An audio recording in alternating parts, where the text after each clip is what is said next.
आनंद जैन जी बठिंडा से। राधे राधे जी। महाराज जी राधे राधे।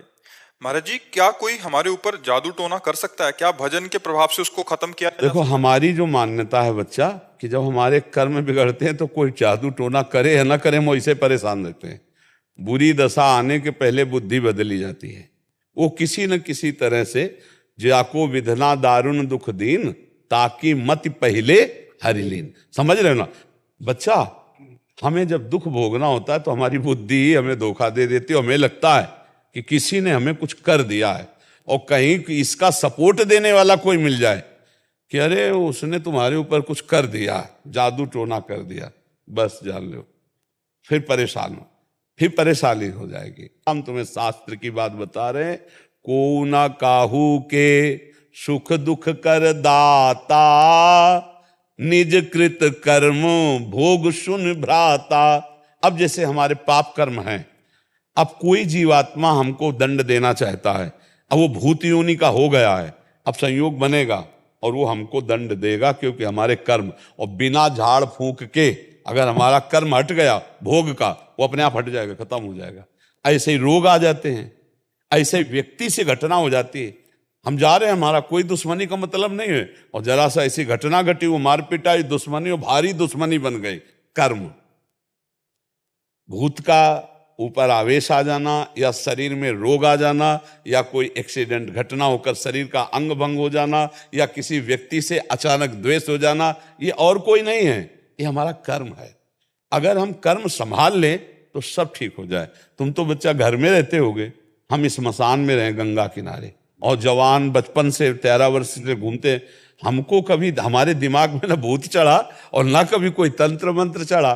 खूब इस स्मशान में ऐसे कुत्ते लाश नोच कर गाँव में संस्कार कम करते, गंगा में प्रवाहित कर देते थे। अब तो नियम भी लग गए हैं कि आप ऐसे नहीं प्रवाहित कर सकते। पहले ऐसा कोई नियम नहीं था, 40-45 वर्ष पहले ऐसे फेंक दिए जाते थे, तो कुत्ते घसीट लाते थे, नोच रहे तो गंगा किनारे ही रहते थे हम।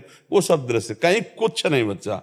अपना कर्म खराब है तो हर जगह कदम कदम पे परेशानी, और अपना कर्म अच्छा है तो इस स्मशान में भी कहीं कोई भूत नहीं मिला। समझो, इस स्मशान में भी गंगा किनारे रहने पर कोई भूत नहीं रहा। इसलिए हमें लगता है नाम जप करो और भगवान का स्मरण करने से सब ठीक हो जाता है। और वैसे भी हनुमान चालीसा में लिखा है ना, भूत पिशाच निकट नहीं आवे, महावीर जब नाम सुनाए है। हाँ, जिस समय भगवान के महाभागवत से हनुमान जी का स्मरण कर, भूत पिशाच निकट नहीं आए। हम जब बचपन में थे तो जिस एक घर में जाना होता था तो एक गली थी अंधेरी, दो होते हैं किसानों के यहाँ गाँव में, दो होते हैं, एक जहाँ जानवर और बैठक होती है, और एक होता है घर जहाँ घर परिवार बहुएं रहती है, तो थोड़ा अंतराय होता है। तो वहाँ से जब जाओ तो अंधेरे गली थी, तो जैसे माता जी कहते बहुत डर लगता है, तो कहते थे हनुमान जी जपो। तो ऐसे आस पास देखा, अंधेरे में बिजली तो गाँव में होती नहीं थी, तो जय हनुमान जय हनुमान जय हनुमान, वो तीव्र गति से भाग गए और अपने घर में गए जय हनुमान। और ये पक्का विश्वास था कि जय हनुमान कहेंगे तो भूत छुएगा नहीं, क्योंकि अम्मा ने बताया है कि जय हनुमान कहने से संस्कार बचपन से पढ़ते हैं। माँ ने भक्ति के संस्कार, भगवान के संस्कार डाल दिए। तो बच्चा निर्भय रहो, नाम जप करो, और जो कोई मानसिक या शारीरिक भूतावेश या किसी भी तरह का कोई भी दुख है, वो हमारा कर्म है।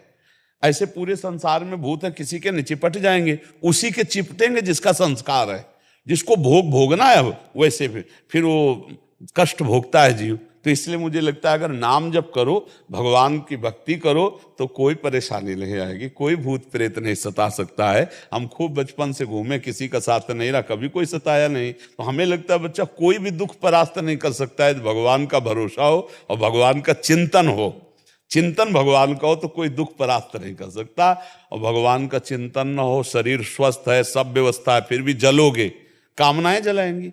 आपका गलत चिंतन आपको जलाएगा, पड़ोसी जला देगा, कोई द्वेष वो आपके चिंतन में आके आपको क्लेश देता रहे, और भारी कष्ट है। और भगवान आनंद सिंधु का चिंतन है, तो देखो आप लोग भी सुनने आते हो, क्या आनंद की बात सुनने आते हो, आनंद का क्या महिमा ये देखने आते हो। साधु महात्माओं को क्यों देखते हैं? ये भगवान के भक्त है, आनंद सिंधु के भक्त है, देखते हैं भक्ति का क्या स्वरूप है। एक अलौकिक शांति मिलती है। देखो आप लोग यहाँ बैठे हो, एक अजीब शांति, एक अलौकिक शांति जो किसी भी तरह से अन्य उपायों से नहीं हो सकती, वो यहाँ बैठने मात्र से आपको मिलेगी। क्योंकि भगवान का धाम है, भगवान की भक्त जैसे भी हैं भगवान के ही है ना, तो उसका प्रभाव होता है, जो परिवर्तन होता है ना लोगों के दिमाग का। तात स्वर्ग अपवर्ग सुख धरी तुलाए कंग, तूलन ताय सकल मिल जो सुख लव सत्संग। तो ये भगवान के प्रभाव से होता है, क्योंकि हर समय भगवान के जैसे चिंतन हो रहा है, अब जो बोल रहे हैं तो भगवान की बातें बोल रहे हैं, तो आपके दिमाग में वो जाकर अपना प्रभाव डालती है। और अगर हम भगवान के भजन में न हो तो चाहे जितनी बातें बोले आपके ऊपर प्रभाव नहीं पड़ेगा। प्रभाव तभी पड़ता है जब खुद हो। तो इसलिए बच्चा नाम जप करो, भगवान के कुछ स्तोत्र है, हमें पक्का विश्वास है भगवान का नाम कीर्तन जिस घर में होगा वहां प्रेत प्रवेश नहीं कर सकते, वहां कोई तंत्र मंत्र काला जादू ये सब प्रवेश नहीं कर सकते। क्या जाता है 20 मिनट उठाओ मंजीरा और जोर जोर से भगवान के नाम का कीर्तन, जो नाम प्रिय लगे, राधा राधा राधा राधा। विशेष विशेष ध्वनियों में संत जन गाते कि संसारी पुरुषों को दुनिया पसंद है तो उसी धुनी में गाओ राधा राधा राधा, गाड़ी में लगा लिया और राधा राधा। संगीत और ध्वनि से ज्यादा मन आकर्षित होता है, तो उसको सुनते हैं हम जब राधा नाम कीर्तन करते हैं तो परम मंगल हो जाता है। ये विश्वास मान लीजिए बच्चा, जिस घर में नाम जप होता है, ठाकुर जी का चरणामृत उतरता है, उनको स्नान होता है, भोग वहाँ है, सब जो विघ्न डालने वाले विनायक हैं ये प्रवेश नहीं दे पा सकते। दैवी शक्तियां वहां रक्षा करती है। कभी आप अपने घर में नाम कीर्तन कीजिए, कभी किसी संत का चरणामृत मिल जाए तो अपने घर में छिड़क दीजिए, देखो उसका प्रभाव क्या होता है। भूत प्रेतों के ऊपर चढ़ते हैं नहीं, जो भूत प्रेत स्वभाव वाले होते ना वो अपने साथी के ऊपर चढ़ते, वो मरा हुआ भूत वाला है और ये जिंदा भूत है। अब मांस खा रहे हैं, शराब पी रहे हैं, बेविचार भूत नहीं और क्या है। अब मरेंगे तो भूत बनेंगे, तो जिंदा भूत है। अब उन्हीं के ऊपर चढ़ते हैं आकर के, कर्म बिगड़ जाता है तो वो चढ़ नहीं। हमें कोई बताओ किसी संत के ऊपर भूत चढ़े हो, किसी भक्त के ऊपर कभी भूत चढ़े हो, हमें कोई उदाहरण दो कि उन भक्त के ऊपर भूत चढ़ गए। हाँ अगर मिलेंगे भी तो मंगल करेंगे। जैसे गोस्वामी तुलसीदास जी काशी के पार जाते थे गंगा के शौच, तो जो शौच का पानी बचता तो ऐसे सहज एक पेड़ था उसमें डाल देते, उसमें रहता था भूत। अब वो अपवित्र पानी पीता है तो शौच का अपवित्र पानी पीता। ये कई दिन घटना हुई तो वो प्रेत खड़ा हो गया हाथ जोड़ के और कहा आप जो मांगेंगे वो मैं दूंगा आपको। बोले हमने तो आपको पुकारा नहीं, कोई सेवा नहीं की। बोले बहुत बड़ी सेवा बन गई, जो आपके कमंडल में पानी बचता था ना फेंक देते थे ना, वही हम पी लेते थे, अब हमको देना चाहते थे। बोले क्या दे सकते हो? हमें तो सिया राम जी के दर्शन चाहिए। बोले इतनी सामर्थ्य में नहीं, उपाय बता देंगे, हो जाएंगे पक्का दर्शन। बोले क्या? बोले जब राम कथा कहते हो तो उस समय हनुमान जी कथा सुनने आते हैं, उनके पैर पकड़ लेना, वो तुम्हें दर्शन करा देंगे। बोले हम पहचान कैसे पाएंगे कि हनुमान जी आते? तो बोले सबसे पहले कथा में आके बैठ जाते हैं और मलिन भेष है और बूढ़े स्वरूप में आते हैं और सबसे पीछे कथा में प्रणाम करके जाते हैं। जो ऐसा करे वो हनुमान जी होंगे। अब तुलसीदास जी जब भगवान की चर्चा शुरू देखा कि शुरू होने के पहले एक वयोवृद्ध विशाल काय आकर चुपचाप बैठ गए से, यत्र यत्र रघुनाथ कीर्तनम तत्र तत्र कृतमस्त कांजलम वाष्पवारि परिपूर्ण लोचनम मारुति नमत राक्षसांतकम। अश्रु प्रवाह करते हुए भगवान की चर्चा सुनते। और जब कथा संपन्न हुई सब चले गए, तब वहां के ऐसे रज लेके ऐसे लगाया कि भक्त चरण रज है, सोई गोस्वामी जी दौड़ पड़े, सोई भागे हनुमान जी। तो तुलसी घाट से काफी दूर है संकट मोचन हनुमान जी, वही संकट मोचन हनुमान जी। तो काफी दूर में जाके चरणों के, तो हनुमान जी रुक गए। बोले क्या चाहते हो? तो कहा सिया राम जी के दर्शन। तो कहा यहां नहीं, चित्रकूट चलो।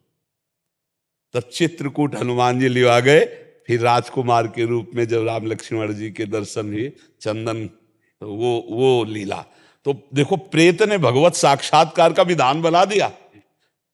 प्रेत ने भला मंगल किया, महामंगल कर दिया भगवान के दर्शन का, साक्षात्कार का। तो हमें नामदेव जी को एक बार प्रेत में भगवान विट्ठल के दर्शन हुए महाराष्ट्र में। तो जो भगवान का नाम जप करते हैं, भगवान का कीर्तन करते हैं, भगवान की भक्त, उनको कभी कोई अमंगल नहीं कर सकता। जिते विनायक शुभ अशुभ विघ्न करे नहीं कोई, और विघ्न करे नहीं कोई, डरे कलिकाल कष्ट भय, हरे सकल संताप हरस हरिनाम जपत जय। कलयुग डरता है नाम जपक से ये जितने राक्षसी स्वभाव के हैं, जितने आसुरी शक्तियां, ये सब डरती हैं भगवान के भजन करने वाले से। इसलिए खूब नाम जप करो। और ये जादू टोना और कोई काला जादू दुनिया का जो है ना, ये कुछ असर नहीं करेगा। भगवान का भजन करो। अब भगवान का भजन नहीं करोगे तो कोई जादू टोना करे चाहे न करे, वैसे दिमाग खराब है। जहाँ डिप्रेशन की दवा होती, उनमें बैठो जाकर डॉक्टरों के पास, तो 50 लोग आते हैं। अब उनका दिमाग ही उनको परेशान किए, उनके कौन भूत चढ़ा हुआ है। अब निगेटिव सोच, नकारात्मक सोच कर करके उनको परेशानी हो रही। हमें लगता है हम व्यर्थ का चिंतन न करके राम कृष्ण हरि जपे, राधा राधा जपे तो सर्व मंगल हो जाए। कोई ऐसा नहीं तंत्र मंत्र जादू टोना या हमें कोई परेशान किए, कोई नहीं। हमारा कर्म ही हमको परेशान किए। और दूसरा कोई अगर ऐसा होता तो जितने तंत्र मंत्र वाले हैं सबको मार डाले, स्वयं राजा बन जाए, स्वयं सब विधान बन जाए। पर कर सकते हैं क्या? नहीं कर सकते। हाँ, उतना ही कर सकते जिसका भोग आया है। और फिर मुठभेड़ हो गई तो फिर हो जाएगा, क्योंकि तुम्हें वो भोगना है, दुख भोगना है, अन्यथा नहीं।